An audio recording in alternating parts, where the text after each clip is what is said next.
Next concept बघायचं बेटा आपल्याला. कुठला कन्सेप्ट बघायचा आहे? इव्होल्युशन. नेक्स्ट कन्सेप्ट कुठला बघायचा बेटा? Evolution. What you mean by evolution? इव्होल्युशनचा अर्थ काय? इव्होल्युशनचा अर्थ बेटा स्लो चेंज. इव्होल्युशनचा अर्थ काय आहे? Slow change. जो आपल्यामध्ये चेंज झालेला आहे ते काय सडन एका रात्री झालेला नाहीये. तो कसा झालेला आहे? एकदम स्लो चेंज झालेला आहे. सो इव्होल्युशन म्हणजे कसला चेंज म्हटलं बेटा आपण? Gradual change. ग्रॅज्युअलचा अर्थ काय? Very very very slow. It require millions years, thousands years. So gradual change कशामध्ये होणार आहे बेटा? In living organism.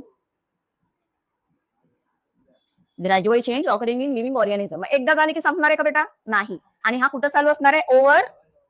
Over a long period. हा जो असणार आहे, हा जो चेंज आहे तो एकदा झाल्यावर फिनिश होईल असं नाही. तो चेंज होणार आहे, तो चेंज कंटिन्यू होणार आहे आणि तो तसाच चालू असेल तर त्यामुळे काय होणार आहे बेटा? इव्होल्युशन. आणि हा इव्होल्युशन कन्सेप्ट कोणी एक्सप्लेन केलं? कुठली थेरी म्हणली होती बेटा आपण? Big bang theory. Big bang थेरीने काय केलं ते एक्सप्लेन केलं. ठीक आहे. मग आपल्याला काय बघायचे बेटा? एव्हिडन्सेस. काय बघायचे आपल्याला? इव्हिडन्सेस. कशाचे इव्हिडन्सेस बघायचे आपल्याला? Evidences of evolution. Total 6 evidences आहेत. त्यातलं फर्स्ट बघूया आपण. Evidence of evolution. First evolution कुठला आहे बेटा? मॉर्फॉलॉजिकल. Morphological evidence. तुम्हाला 2 मार्कला नोट येऊ शकते बेटा.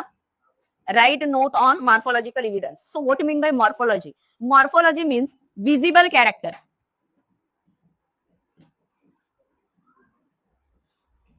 मॉर्फॉलॉजीचा अर्थ काय बेटा? Visible character. जे काय आपण लिव्हिंग ऑर्गॅनिझम बघतोय, मग आपल्याला जो चेंज दिसतोय, जे विजिबल कॅरेक्टर्स आहेत त्याला आपण काय म्हणायचं आहे? Morphological evidence. So morphological evidence it is nothing but change in visible characters. त्याला आपण काय म्हणायचं आहे? मॉर्फॉलॉजिकल इव्हिडन्स किंवा मॉर्फॉलॉजिकल चेंज. ठीक आहे. काय आहेत मग विजिबल कॅरेक्टर? एक्झाम्पल. कुठले एक्झाम्पल बघा? पोझिशन. 2 एक्झाम्पल नजरेसमोर ठेवा बेटा. पहिलं एक्झाम्पल बोट. फर्स्ट एक्झाम्पल कशाच कन्सिडर करा तुम्ही? बोटचं कन्सिडर करा. सेकंड एक्झाम्पल शीप कन्सिडर करा. थर्ड एक्झाम्पल डॉग कन्सिडर करा. आणि तिघांना आपण बघितले, बरं आहे ना? शेळी बघितली, मेंढी बघितली, कुत्रा बघितलेला आहे. ठीक आहे. त्या तिघांचं जर तुम्ही ऑब्झर्वेशन केलं तर त्याच्यावर काय लक्षात येते बेटा? Position of head. हेडची पोझिशन सगळ्यांची सेम आहे, बरोबर आहे ना? Position of nostril. नॉस्ट्रिल म्हणजे काय? नाकपुडा म्हणतो. आपले जसे नोज आहे तसे त्यांचे नाक, त्यांचा शेप बघितला तुम्ही तिघांचा सुद्धा. ठीक आहे. सो पोझिशन कुणाचं बेटा? हेडची पोझिशन, नॉस्ट्रिलची पोझिशन. इयर पिन बघितले त्यांची बेटा तुम्ही? त्यांचे कान हलतात. कुत्रा, मांजर हे बघितलं ना? कुत्र्याचं बघितलं, गोटचं बघितलं तर त्यांचे जे कान आहेत ना कसे असतात बेटा? मुव्हेबल असतात. ठीक आहे. So visible character. काय सिमिलॅरिटी दिसते बेटा आपल्याला तिघांमध्ये? कुत्रा वेगळ्या कॅटेगरीचा आहे, शेळी वेगळ्या कॅटेगरीची आहे, दोघांमध्ये शीप वेगळ्या कॅटेगरीचे. काय आपल्याला सिमिलॅरिटी दिसली? त्यांची डोक्याची पोझिशन, हेडची पोझिशन सेम आहे, नॉस्ट्रिलची पोझिशन सेम आहे, एअर पिना सेम आहेत, स्ट्रक्चर त्यांचं सेम असणार आहे. ठीक आहे. आईची पोझिशन, प्रॉमिनंट आईज आहेत, असे ओव्हर आईज आहेत त्यांचे, हे सेम आहेत. मग हे जे कॅरेक्टर आहेत हे दिसायला आहेत ना, विजिबल आहेत ना बेटा? मग हे विजिबल कॅरेक्टर कशाचा प्रूफ आहे बेटा? हा कशाचा प्रूफ आहे? Morphological evidence. कशाचा प्रूफ आहे? Morphological evidence. तिन्ही अॅनिमल वेगळे आहेत, बरोबर आहे ना? गोट वेगळा आहे, शीप वेगळे, डॉग वेगळेला आहे. पण ह्या तिघांची जी पोझिशन असणार आहे, कशाची? हेडची पोझिशन, नॉस्ट्रिलची पोझिशन, एअर पिना, आईज, तिघांच्या बॉडीवर काय बेटा? हेअर्स आहेत. हे सगळे फीचर्स कसे आहेत बेटा? त्यांचे सेम.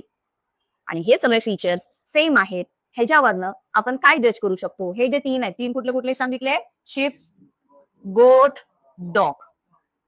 ठीक आहे. हे जे 3 एक्झाम्पल घेतले, ह्या तिघांचं हे जे आपण स्ट्रक्चर केलं, दिसायला जे दिसलेले आहेत ते सेम आहेत. त्याच्यावरनं आपण जज करू शकतो. काय जज करू शकतो? They have common ancestor. म्हणजे त्यांचा पूर्वज. अँसिस्टरचा अर्थ काय बेटा? पूर्वज. ह्या तिघांचा मे बी कोणता पूर्वज कसा असेल बेटा? सेम असेल. थोडं त्यांच्यामध्ये काय होत गेलं? व्हरायटी होत गेलं आणि हे 3 काय झाले? वेगळे. इव्होल्युशन होत गेलं ना त्यांच्यामध्ये, थोडा चेंजेस होत गेला आणि त्या चेंजेसनुसार त्यांच्यामध्ये काय होत गेलं बेटा? इव्होल्युशन होत गेलं. हे अॅनिमलचं झालं मॉर्फॉलॉजिकल इव्हिडन्स. नेक्स्ट घेऊया बेटा प्लांटमध्ये. प्लांट बघितले तुम्ही? प्लांटमध्ये एक्झाम्पल घेऊया मँगो आणि चिकू. मँगोचं झाड बघितलंय, चिकूचं झाड बघितलं बेटा? दोन्ही फ्रुट्स बघितले तुम्ही. ठीक आहे. त्यांची पानं बघितलेत का बेटा तुम्ही? पेरूचं पान बघितले का? जर तुम्ही पान बघितलं असेल तर तिघांच्या पानमध्ये थोडीशी सिमिलॅरिटी आहे बघा. तिघांचे पानं दिसायला काय दिसतात? थोडेफार कसे दिसतील? सिमिलर. ठीक आहे. त्यांचा पेटिओल. पेटिओलचा अर्थ काय? हे जे पान असतं ना आपलं बेटा, दांडा म्हणतो का नाही असं, देठ. त्यांचं देठ कसं असतं बेटा? Say. Leaf venation. Leaf venation म्हणजे काय? असे लाईन. ठीक आहे. पान जे असणार आहे, हे पान कशाच काढलं? मी पिंपळाचं पान काढलेलं आहे, बरं आहे ना? या पिंपळाचं पानाचं लाईनिंग असं असतं. जर तुम्ही ते जर टीचं ते बघितलं ते असं समथिंग असणार आहे ना, असं काहीतरी पान असतं, असं त्यांचे लाईनिंग जे असणार आहे ही लाइनिंग कशी असणार आहे बेटा? सेम.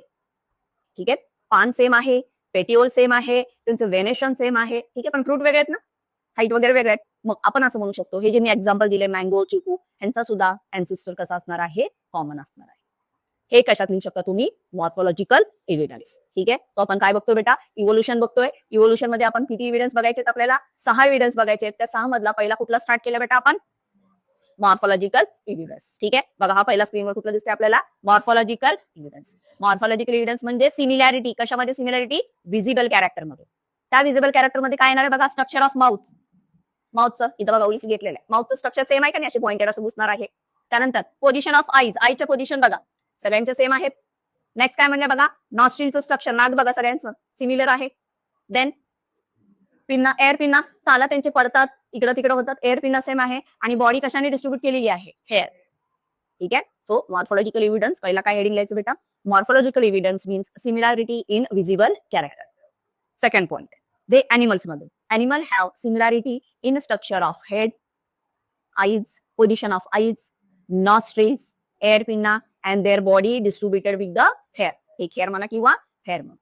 हे कशाचं सांगितलं आपण? एनिमल्स. हे सगळे सिमिलर कॅरेक्टर कुणामध्ये आहेत बेटा? एनिमल. प्लांट्स मध्ये काय बघा? Leaf shape. प्लांट मध्ये काय बेटा? Leaf shape. बघा पानं दिसते तुम्हाला? एक मँगोचं पान आहे आणि हे कशाचं बेटा? चिकूचं पान. बघा सगळ्यांचं असं टॅपरिंग एंड आहे. बदामचं पान बघितलं तुम्ही? बदामचं असं पसरट पान असतं.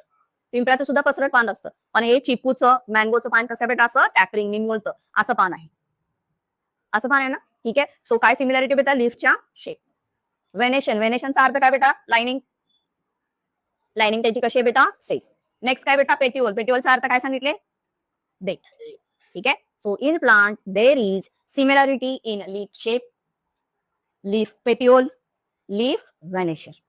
ठीक आहे, आणि ह्याच्यानंतर एक आपल्याला स्टेटमेंट लिहायचंय लास्टचं. काय लिहायचं बेटा? दिस इंडिकेट. ह्याच्यावरनं हे सिद्ध होतंय, ह्याच्यावरनं हे लक्षात येतंय, हे प्रूफ करतंय. काय प्रूफ करतंय? It proves that their origin must be same and they have common ancestor. हे लास्ट लाईन सगळ्यामध्ये लिहायचंच आहे. हे काय प्रूव्ह करते बेटा? काय प्रूव्ह करणार आहे? ह्यांचा ओरिजिन सेम असेल. ह्यांचा ओरिजिन कसा असणार आहे बेटा? सेम. आणि त्यांचा अँसिस्टर म्हणजे पूर्वज कोण होता? कोणीतरी common.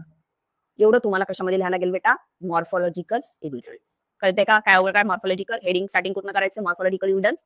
Morphological evidence means similarity in the visible character. In animal, there is a similarity in structure of head, nostrils, position of eyes, air pinna, and body distributed with hair. In plant, there is a similarity in leaf shape, leaf venation, leaf petal. From this similarity, it proves that they have same, काय सांगणार आहे? ते काय असणार आहे? Common ancestor, same origin and common ancestor. कळतंय? हा पहिला काय बघितला बेटा आपण? एव्हिडन्स. कुठला एव्हिडन्स होता? कुठला एव्हिडन्स होता हा? Morphological evidence. हॅलो, हा एकच एक. बेटा ते बंद करे 2 मिनिटं. नेक्स्ट एव्हिडन्स कुठला बेटा? अनाटॉमिकल एव्हिडन्स. अनाटॉमीचा अर्थ काय बेटा? स्ट्रक्चर.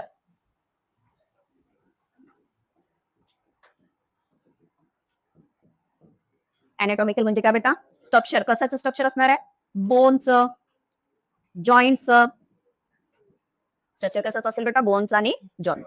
ठीक आहे, सो अनाटॉमिकल एव्हिडन्स म्हणजे देर इज अ सिमिलॅरिटी. सिमिलॅरिटी असेल. कशामध्ये सिमिलॅरिटी असेल बेटा? Structure of bone and joint. Simple example देते. समजा आपल्या हाताला फ्रॅक्चर वगैरे झालं, म्हणजे हे काढतो आपलं एक्सरे काढतो. आपल्या अंडरस्टँडिंग मध्ये जोराक्स म्हणून. ठीक आहे, आपल्या अंडरस्टँडिंग मध्ये काय होणे बेटा? आता जोराक्सच होणे की. ठीक आहे, मग त्याच्यामध्ये काय लक्षात येतं बेटा? एक्सरे मध्ये काय लक्षात येतं? कुठं फॉल्ट आहे, कुठं क्रॅक झालेला आहे. आपला जो बोनचा जसं ते बोन काय ऍक्च्युली हड्डी आहे कुत्र्याची. ठीक आहे, हे बोन समजा कुठं असं क्रॅक झालं.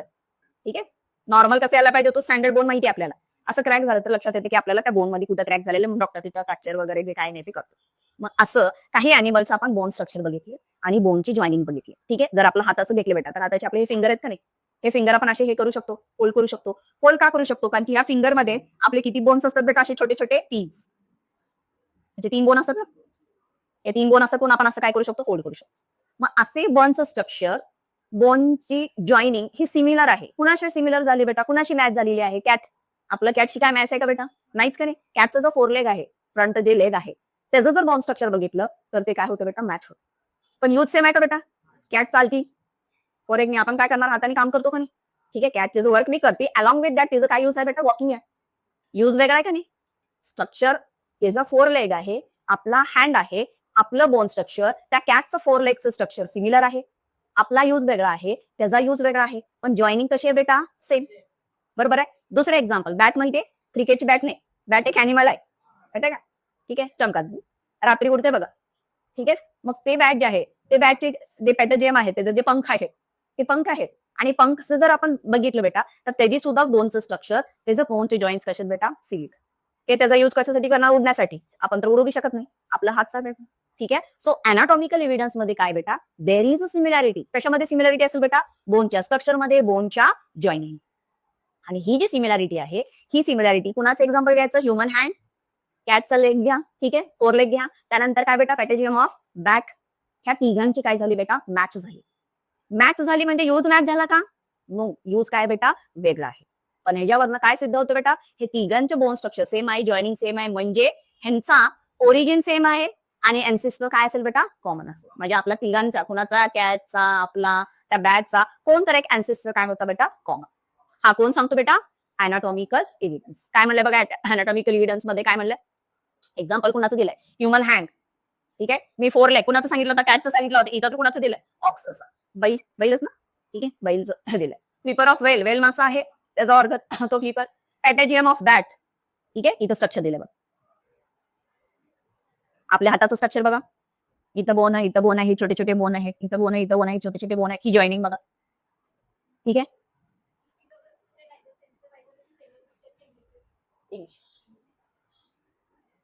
हे बोनची जॉईनिंग. ठीक आहे, हे जे एक्झाम्पल आहेत, 2 एक्झाम्पल लक्षात राहतील, ह्युमन ऍड, ठीक आहे, 4 लेग ऑफ कॅट म्हणा, ऑक्स म्हणा, किंवा flipper of whale, patagium of bat. ठीक आहे, एक्झाम्पल लक्षात ठेवा बेटा, 2. ठीक आहे, काय पाहिजे बेटा, सिमिलॅरिटी, यूज ऑफ दोन स्ट्रक्चर इज डिफरंट. यूज वेगळा आहे का नाही, त्यांचा यूज कसा आहे बेटा, वेगळा आहे. But there is a similarity. कशामध्ये सिमिलॅरिटी आहे बेटा, structure of bone and their joints. as their use is different, but there is a similarity in their structure of bones and joints. आणि परत लास्ट सेंटेन्स कॉमन करायचं, repeat करायचं म्हणून सांगितलं, काय सांगितलं, काय करायचं, it proves that they have same origin and common ancestor. हे लाईन प्रत्येक मध्ये काय करायची, रिपीट करायची. ठीक आहे, आणि मोस्टली बोर्डाला सुद्धा हे अॅनाटॉमिकल एव्हिडन्स पडलेले भेट, इम्पॉर्टंट आहे, 2 मार्क्स विचारते. सो अॅनाटॉमिकल एव्हिडन्स स्टार्टिंग कुठनं करा. एक्झाम्पल, अॅनाटॉमिकल एव्हिडन्स स्टार्टिंग काय लिहायचं बेटा, human hand, 4 leg of ox, flipper of whale, patagium of bat. They have different use, different functions, but there is a similarity in their structure of bone and their joining. This proves that they have same origin and common ancestor. कळतंय, हा कुठला evidence आहे बेटा, second evidence, that is nothing but anatomical evidence. ठीक आहे, कळाले 2 evidence. ठीक आहे, next evidence, third evidence, which is very important, that is nothing but vestigial organ. नावातच आहे वेस्टिजियल, वेस्ट म्हणजे वेस्ट असं. ठीक आहे, असे काही आपल्या बॉडीमध्ये ऑर्गन आहेत बेटा, जे गुड फॉर नथिंग, म्हणजे आपण त्याचा यूज करत नाही. आपल्या बॉडीमध्ये काही असे ऑर्गन आहेत ज्याचा आपण यूज करत नाही, आणि त्यामुळं ते ऑर्गन आता सध्या काय झाले आहेत बेटा, degenerate or under developed or useless organ आहेत. आपल्याकडे काही ऑर्गन आहेत जे आपण यूज करत नाही, त्यामुळे ते डिजनरेट वाले, डिजनरेट म्हणजे हळूहळू काय वाले, ते जायले. ठीक आहे, आणि ते जे ऑर्गन असणार आहेत, ते ऑर्गन कसे असणार आहेत, युजलेस ऑर्गन, आपल्यामध्ये त्याचा यूज नाही. ठीक आहे, so under developed organ, useless organ, degenerated organs are present in living organism. Such organ are called as vestigial organ. असं कुठलं ऑर्गन आहे मॅडम, तर एक्झाम्पल मी तुम्हाला परवा सांगितलं होतं, विस्डम टीथ, अक्कलदाढ. आधीच्या काहीचं सांगितलं ना, अक्कलदाढ. आधी ज्यावेळेस मी लहान होते त्यावेळेस मम्मी पप्पांना त्यावेळेस ती अक्कलदाढ येत होती. ठीक आहे, म्हणजे ते जॉ सारखंच आहे. आता आपल्याला आहे का बेटा, नाहीये. आपण त्याचा युज करतो का तेवढा, नाहीये. कारण की आधीचे लोक काबर करत होते म्हणून सांगितलंय, आधीचे लोक जे होते ते जे रॉ मटेरियल खात होते, रॉ मटेरियल म्हणजे जे फ्रुट्स वगैरे होते ते तसंच खात होते. ठीक आहे, किंवा जे काही हे असणार आहे, मटन, चिकन, वॉटेवर, ते एवढं जास्त शिजवून खात नव्हते, त्यामुळे त्यांचे जे दात आहे ते कसे असले पाहिजे बेटा, स्ट्रॉंग. त्यावेळेस ते विश्रांत घेत होते. मग आता आपण मस्त शिजवून, तळवून, फ्राय करून खातो, त्यामुळे आपण सॉफ्ट खातो, त्यामुळे आपल्याला त्याची एवढं जास्त चेविंग कॅपॅसिटी पाहिजे का, नाही. सो फर्स्ट एक्झाम्पल कुठल्या डिजनरेटेड ऑर्गनचं बेटा, विस्डम. सेकंड ऑर्गन आहे आपल्यामध्ये जे न यूज करणारं, एअर पिन. आपल्याला इथे एअर पिन आहेत, पण आपले कान मुव्हेबल आहेत का, नाही. कुणामध्ये मुव्हेबल आहेत म्हणून सांगितलं बेटा, कॅट, डॉग, मंकी. MCQ ला पडतील. The vestigial organ active in animal inactive in human. आपल्यामध्ये ऍक्टिव्ह नाही आहेत पण ह्युमन दुसऱ्यामध्ये ऍक्टिव्ह आहे. तर पहिलं एक्झाम्पल कुठलं बेटा? Ear pin. आपल्यामध्ये इयर पिन ऍक्टिव्ह नाही आहेत. कुणामध्ये ऍक्टिव्ह आहेत बेटा? Dog, cat, monkey, deer example. Third example कुठलं बेटा? कुठलं सांगितलं होतं? अपेंडिक्स. ठीक आहे. थर्ड एक्झाम्पल कुठलं बेटा? अपेंडिक्स. अपेंडिक्स आपल्या बॉडीमध्ये आहे पण आपण त्याचा युज करत नाही. काय आहे बेटा अपेंडिक्सचा यूज? आपण जे जेवतो त्यात जर कंटेंटमध्ये सेल्युलोज असेल, आपण ग्लुकोज खातो, ग्लुकोज फ्रुक्टोज खातो, आपण सेल्युलोज डायजेस्ट करू शकत नाही. आपण सेल्युलोज खात नाही. कोण खातो सेल्युलोज? गवत कोण खाणार आहे? रुमिनंट अॅनिमल. रुमिनंट अॅनिमल म्हणजे जे चरतात ना, गवत खातात कोण? बैल, ठीक आहे, काऊ, त्यानंतर गोट, असे जे असतात अॅनिमल ते काय खातात बेटा? ऍज इट इज गवत खातात. आणि त्यांच्यामध्ये सेल्युलोज डायजेशनसाठी कशाची गरज असते बेटा? अपेंडिक्स. म्हणजे अपेंडिक्स त्यांच्यामध्ये ऍक्टिव्ह आहे, आपल्यामध्ये कसं असणार बेटा? इनऍक्टिव्हच्या फॉर्म. ठीक आहे. आणि फोर्थ एक्झाम्पल कुठलं घेतलं होतं बेटा आपण? टेलबोन. ठीक आहे. फोर्थ एक्झाम्पल घेतलं बेटा? टेलबोन. आता आपण काय म्हणतो बेटा? आपण कुणाचे अँसेस्टर आहे? मंकीचे. मग मंकीला टेल होती. जसं आपल्यामध्ये इव्होल्युशन होत गेलं तसं टेल काय झाली बेटा? डिजनरेट झाली, कट होत गेली. टेल गेलेली आहे पण त्याचा बोन आहे, त्यामुळे तो काय आहे बेटा? तो डिजनरेटेड पार्ट आहे, वेस्ट पार्ट आहे. ठीक आहे. सो नेक्स्ट कॉन्सेप्ट कुठला बेटा? वेस्टिजिनल ऑर्गन. डेफिनेशन 100% विचारतात. So what is the vestigial organ? Vestigial organ म्हणजे काय? Degenerated, under developed, useless organ of organism are called as vestiginal organ. Vestiginal organ म्हणजे काय? Degenerated, underdeveloped, useless organ in living organism is called as vestiginal organ. Example लक्षात ठेवायचं. कुठले example दिलेत बघा? 4 आपल्याला. पहिलं एक्झाम्पल कुठलं दिलं बेटा? इयर मसल्स, इयर पिनला. नेक्स्ट कुठलं दिलेलं आहे? हे डायग्राम पडलेलं आहे बेटा बोर्डला. ही डायग्राम पडलेली आहे आणि नाव विचारलं होतं. मग आपण काय नाव लिहिणार बेटा? ह्याचं विस्डम टीथ आहे आणि हे काय इंडिकेट करते? कुठलं इव्होल्युशन आहे? वेस्टिजिनल ऑर्गन. ठीक आहे. त्यानंतर नेक्स्ट कुठला आहे बेटा? टेलबोन. आणि त्यानंतर नेक्स्ट कुठल्या बेटा? अपेंडिक्स. 4 लक्षात ठेवायचे. कुठले कुठले? अपेंडिक्स, टेलबोन, विस्डम टीथ आणि त्यानंतर इयर पिन. आपल्यामध्ये इनऍक्टिव्ह, बाकी अॅनिमल मध्ये ऍक्टिव्ह कुठले आहेत म्हणून सांगितलं बेटा आपण? इयर पिन आणि कुठले बेटा? अपेंडिक्स. ठीक आहे. कुणामध्ये विचारलं तर ते सांगता यायला पाहिजे. इयर पिन कुणामध्ये ऍक्टिव्ह आहे कोण सांगणार तुम्ही? Monkey, cat, dog. ठीक आहे. आणि अपेंडिक्स कुणामध्ये ऍक्टिव्ह आहे म्हणून सांगणार बेटा आपण? काव, त्यानंतर डिअर्स. ठीक आहे. जे काही गवत खातात त्यांच्यामध्ये ऍक्टिव्ह असणार. सो असे 3 काय बेटा? वेस्टिजिनल ऑर्गन, सेकंड अनाटॉमिकल एव्हिडन्स आणि मॉर्फॉलॉजिकल एव्हिडन्स. असे 3 हे काय बेटा? एव्हिडन्स कशाचे? इव्होल्युशनचे. एकूण किती आहेत? 6. किती बघितलं बेटा आपण त्याचे? ठीक आहे. हेडिंग टाका, बंद करा. काय लिहिलं बेटा तुम्ही? स्टार्टिंग लास्ट लाईन लेक्चर कुठं पण झालंय ते तसं